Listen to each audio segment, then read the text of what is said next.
التغابي هو سلوك يعتمد على إظهار الجهل أو الغباء عن قصد في مواقف معينة بهدف تفادي المشاكل أو تجنب الدخول في نقاشات عقيمة.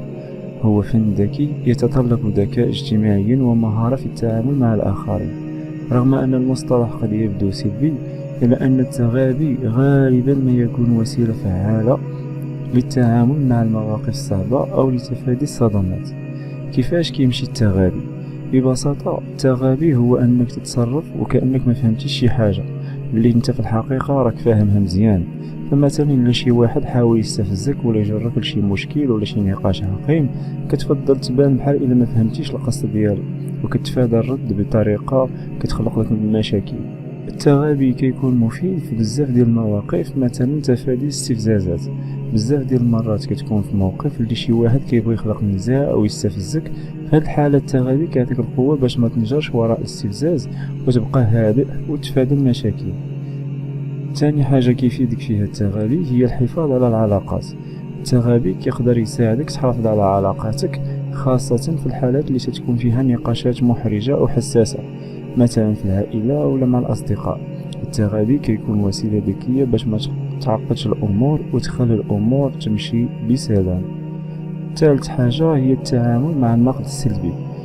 شي مرات كتعرض لانتقادات غير بناءة أو سلبية. التغابي كيمكن يكون الحل الأمثل.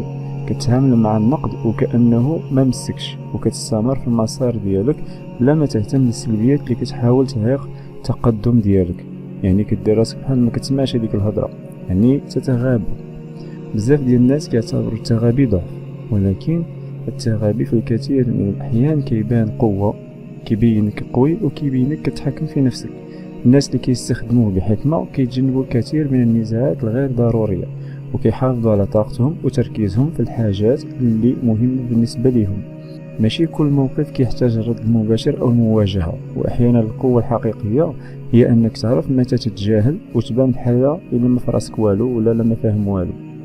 باختصار التغابي ماشي علامة ديال الجهل ولا الضعف، وإنما هو سلاح كيستخدموه الناس اللي عندهم وعي بالحاجات اللي تستحق الرد والحاجات اللي خاصها تتجاهل.